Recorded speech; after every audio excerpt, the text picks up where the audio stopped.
GCSEs, you know them, I know them well unless you don't live in the UK. They are academic qualifications taken by students in England, Wales and Northern Ireland, typically aged between 14 and 16. They're basically the big boy exams we got to do at the end of the year to determine where we go to college and whatnot, and if you fail then apparently you're finished for life. I disagree, you get your English, maths and science. But basically, my friend created me a Sonic the Hedgehog, a GCSE paper filled with Sonic the Hedgehog questions and all of that stuff. We're gonna complete it from start to finish, well, kind of. You'll see in the video. But cool, make sure you like and subscribe, do all of that stuff, and I can't lie, yeah, let's get right into the video. Right, we've got the paper here. Man said Sonicology, paper 1, explorations in creative writing for Sonic the Hedgehog. Oh my days, now my friend went crazy on this. So I think it's literally full of like Sonic related questions. Well, obviously not. Fortunately, I literally don't have a stand, so I'm gonna have to hold my phone whilst obviously drawing a pen, so it's gonna be a bit long, I can't lie, but we've got to do what we've got to do. As you can see, the extract, so we need to read the extract first of all, because obviously that's what we've got to do in the exam. Sonic the Hedgehog 3 as well, no way.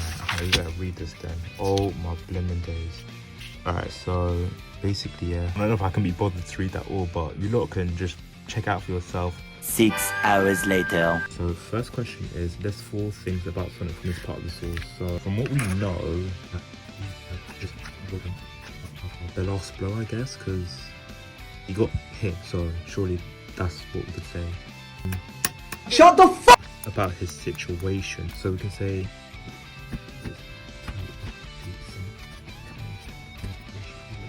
so that's another one as well. And then I don't know what could the last one be. You know what, yeah, I'm gonna just say he doesn't know Gerald, so I guess we could write that, but first I thought of something.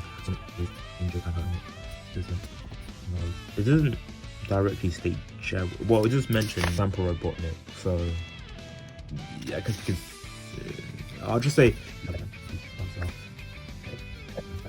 at full stop. So I don't know if that's going to be right, but we've got to see.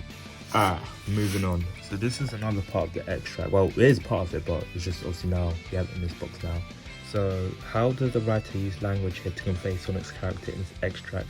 You could include a writer's choice of word and phrases, language features and techniques, or sentence forms. So basically, it's just describing really how Sonic is. Obviously, we're limited with the extract, so we can use what we have here. But being the Sonic fan I am, I've already got an idea how the guy acts, how he does things, so that kind of helps. So I'm thinking to start. Oh, it's been so long, so I've got to do PEA in it. I'm thinking, yeah, because of how Sonic, the way he's talking, you could present him as a witty slash. Okay, I got it. Within the extract, the writer presents Sonic as a witty and confident. This is seen in the quote. So, what good quote could I possibly pick from here? So I'm gonna kick it off. So if I just write it here and then end it here. So I know it's a bit of a lengthy kind of quote, but so I can pick up a couple of few keywords, key phrases, and then obviously go from there.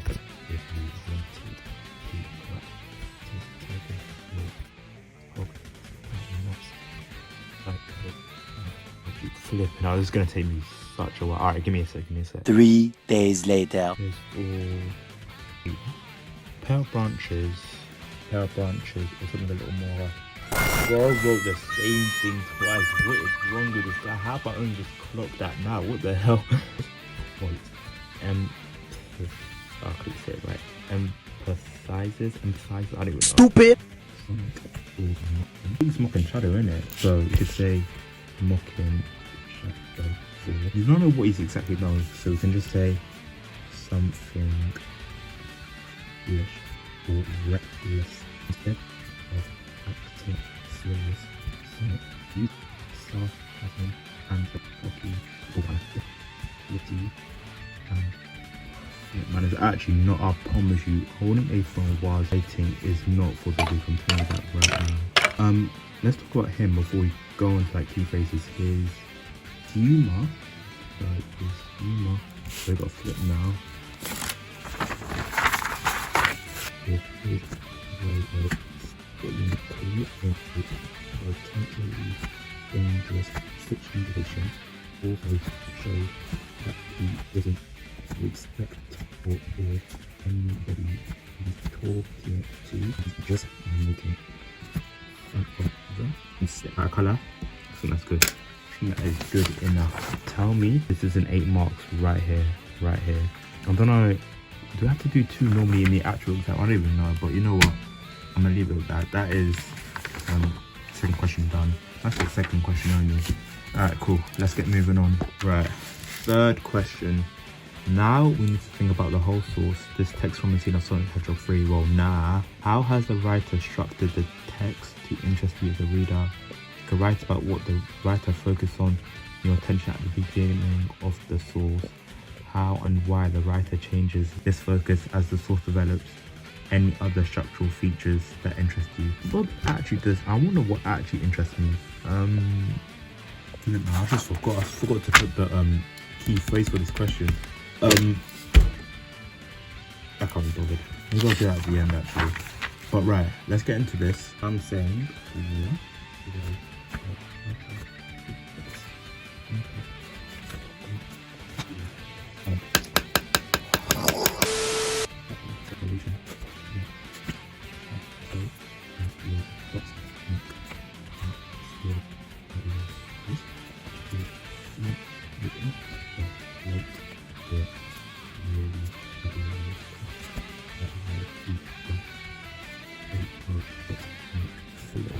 so I can't like next video. If I do this again, I'm doing this on the computer because I seriously can't write whilst holding one hand to save my own life. Like, yeah, even a blimmin' joke. Oh, man, look, guys, I promise you now, this is how I don't write.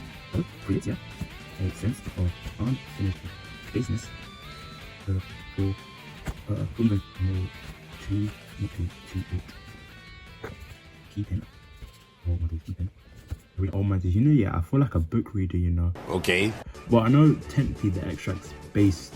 No, the movie came first, but then no, this extract here, yeah, it came from a Sonic 3 book apparently that they made with the movie. I don't know, because I haven't watched the movie in such a long time. I don't know if this dialogue is all accurate to the movie or is it just its own kind of thing. But if it is, then it actually props with them. Like the fact that they added on this dialogue, you know, for like book purposes, I gotta give them props, you know. I was like,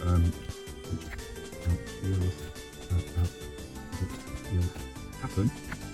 Okay, quote time. No, not quote. Key phrase time. What could we possibly do? I'm basically saying from here, ruin our lives, right? So, why am I putting flipping speech in? Life since that the 2 egg and something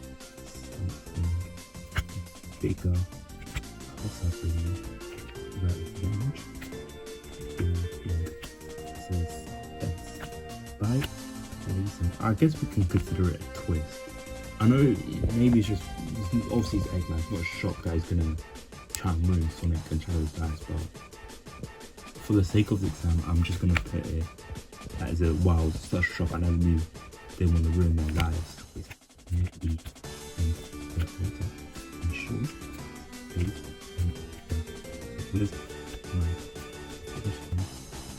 The extract with a hook, aka cliffhanger, aka whatever you want to call it.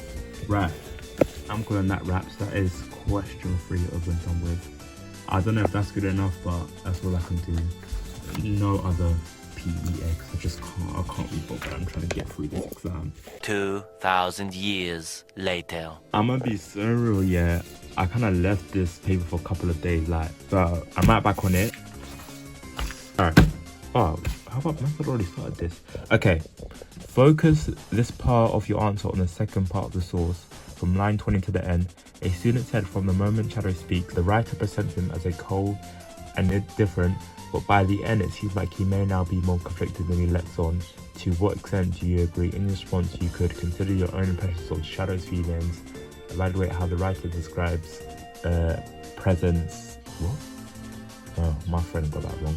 Shadow's behavior and dialogue and support your response with a reference to the text. Right. What quote could we possibly use? It says from line 20 to the end. So the only quote is this one here. You must be the long lost grandson. So I don't know. No, this is actually hard. I've got to somehow relate this, link it to here. Maybe the way he's saying it. Okay, from the start of that line, maybe he's being presented as cold and indifferent because he's not saying it without concern. Like, it's just typically the way Shadow says it. So I guess that could be one.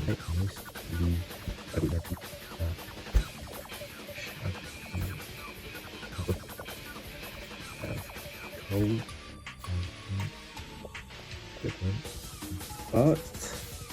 But by the end of the extract, the writer suggests he may be feeling conflicted, then he lets on. Right, let's start off with this quote here. The long lost grandson. So, you know, like all the chaos that's happening, and he just brings it up. So I guess that could be something. I'm not too sure. Let's get to that. Shadow is distant. Put a little. Oh my God! Sorry. This is in your quote. And now I take you.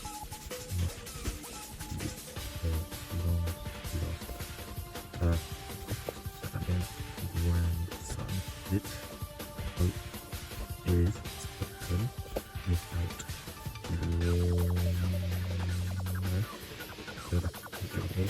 or concern. What does he say? Okay, we could use this. We're looking at who must have been either Robotnik up and down as it took place between man and scientist. So I guess we could say that he's just looking at the situation logically, not emotionally. He's not like, oh, I'm crying because you're the grandson, whatever. That's not all of that. That's just, he's just acting nonchalant, really. That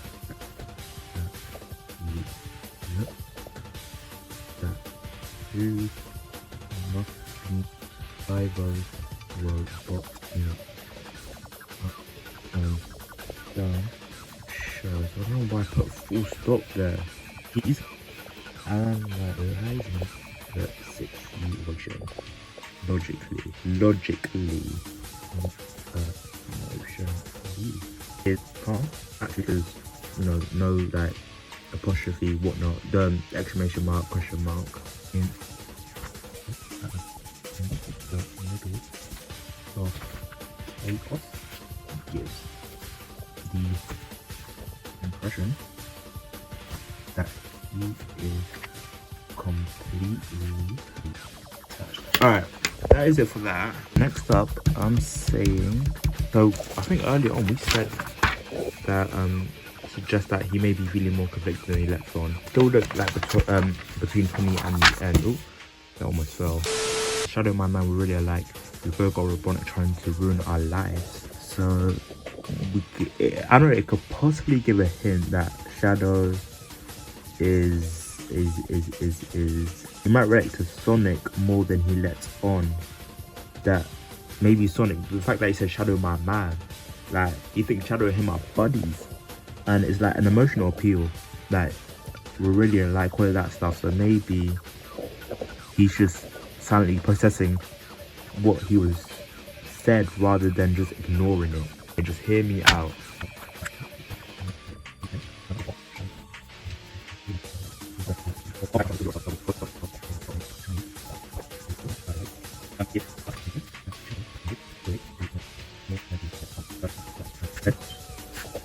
My door, what the hell? I had another time skip, so I've kind of finished it up. Where was I? Last time I think I was up to my man. I just said we're really like, oh, forgot the little thing I thought it was called. It's an emotional appeal, and the fact Shadow doesn't respond could suggest that he's silently processing what was said rather than just ignoring it. So I'm assuming this is now the creative writing part, and Oh my days! What is that? Tales from Forces when he was ducking down when Chaos came. Nah, I gotta read this. Sega mandates have requested you rewrite scenes from different Sonic games. Either describe what is happening to Tails suggested by this picture. I am as a b-boy, and you're getting 0 marks. Or write a story about Team Chaotix manning a lemonade stand. So I have a choice really. I'm trying to think. I don't even know. What could I possibly write? Why?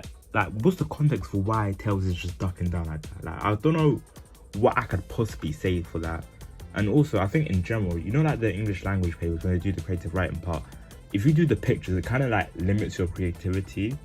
So I feel like we could write a story about Team Celtics manning a lemonade stand. I feel like that would be a sick plot. So I'm gonna do this. Maybe I'll do this another time. I'm not sure. But yeah, you advise to nah. I can't. Like, we ain't doing that. We are hopping straight to writing. But I need to think. I can't. Like, I low key thought of a good story. Yeah, about the kettle manning. And oh my goodness, it was a Tuesday. You know what? Yeah, let me write this actually, and I'll read it. You lot can read it. Well, I'll read it for you lot at the end. So give me a sec. Goodness, right, bro. Basically, paper 5 is done. As you've seen, I've literally written so much. You can pause just to obviously read it if you want. I don't know if you lot can read my writing. If not, to summarize, basically the Chaotix, they have a lemonade stand obviously, but it wasn't booming enough. So Charmy had someone like recreate the drink so it'd be better, and now people want to pull up. When they run out, Esper and Vector pull back in, they come back. Charmy tells them, oh, it wasn't me that did the drink, it was some other guy, but I don't remember how he made it. So they go back and make it, but obviously they can't. They go to Tails and have his robot test the drink and then recreate the drink. I haven't really finished it because my hand is killing. This is the sign I need to use a computer for my next exam. So the robot recreates it and then he uses toilet water. When they find out when they come back, they ain't paying the rent really, so they're getting kicked out. But yeah, I don't even know what else to say. That was actually a really good paper. Like, I actually loved all the questions and that. It was actually just to say here. I don't know if I'm not getting any secret messages, but cool. That is Sonicology paper 1 and done in the bag. Definitely, I do not use my name. Oh, I need to write my name actually. Where's my pen? So I'm using my real name for this, so let's do Solaris. And my candidate number, 1991. And center number is but cool. I need to give this back to my friend so he can mark this and then obviously give me a grade. But I've got to say, this is actually a sick paper. Man said Sonic X GSCE collaboration. Like, you lot wouldn't seen it coming. But cool. Make sure you lot like and subscribe and do all of that stuff. I'm nah, because that paper actually killed me, and the fact that it took multiple days to do is actually crazy. But cool, stay safe you lot, and I'll see you lot in the next video.